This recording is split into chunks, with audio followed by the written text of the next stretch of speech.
ಸಮಗ್ರ ಜೀರ್ಣೋದ್ಧಾರಗೊಳ್ಳುತ್ತಿರುವ ಕಾಪು ಶ್ರೀ ಹೊಸ ಮಾರಿಗುಡಿ ದೇವಸ್ಥಾನದ ವ್ಯವಸ್ಥಾಪನಾ ಸಮಿತಿಯ ನೂತನ ಅಧ್ಯಕ್ಷರ ಆಯ್ಕೆ ಪ್ರಕ್ರಿಯೆ ಮತ್ತು ಪದಗ್ರಹಣ ಸಮಾರಂಭ ನಡೆಯಿತು.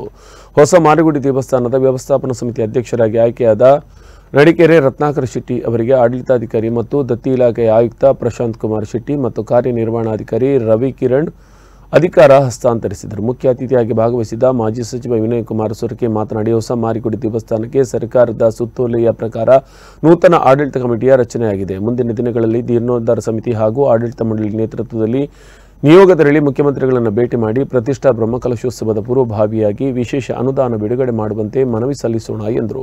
ಈ ಸಂದರ್ಭ ಹೊಸ ಮಾರಿಗುಡಿ ಅಭಿವೃದ್ಧಿ ಸಮಿತಿ ಅಧ್ಯಕ್ಷ ವಾಸುದೇವ ಶೆಟ್ಟಿ, ಕಾಪು ಲಕ್ಷ್ಮೀ ಜನಾರ್ದನ ದೇವಸ್ಥಾನದ ವ್ಯವಸ್ಥಾಪನಾ ಸಮಿತಿ ಅಧ್ಯಕ್ಷ ಮನೋಹರ್ ಶೆಟ್ಟಿ ಮೊದಲಾದವರು ಉಪಸ್ಥಿತರಿದ್ದರು.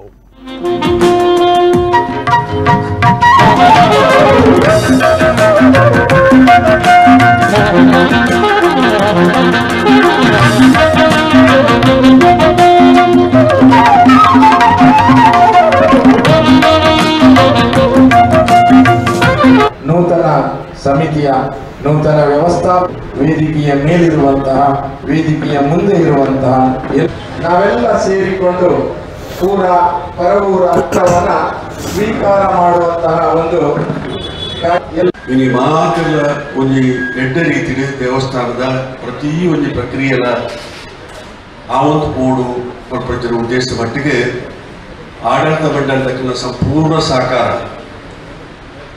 ಅವು ಜೀರ್ಣೋದ್ಧಾರ ಸಮಿತಿಗೂ ಅವು ಬ್ರಹ್ಮಕಲಶೋತ್ಸವ ಸಮಿತಿಗೂ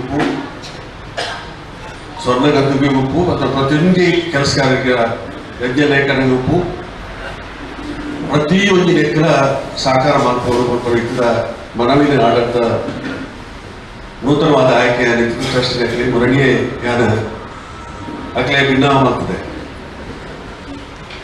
ಕಾಪು ಮಾರಿಗುಡಿ ಭಾರಿ ಇತಿಹಾಸ ಇತ್ತು ರಚನೆ ಒಂದು ದೇವಸ್ಥಾನ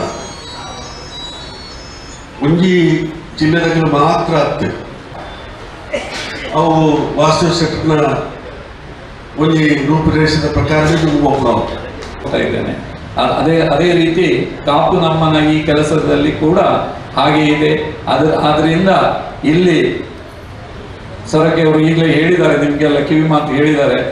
ಇಲ್ಲಿ ನನ್ನ ವಿನಂತಿ ಇಷ್ಟೇ, ಯಾವುದೇ ರಾಜಕೀಯ ತರಬಾರದು ನೀವು.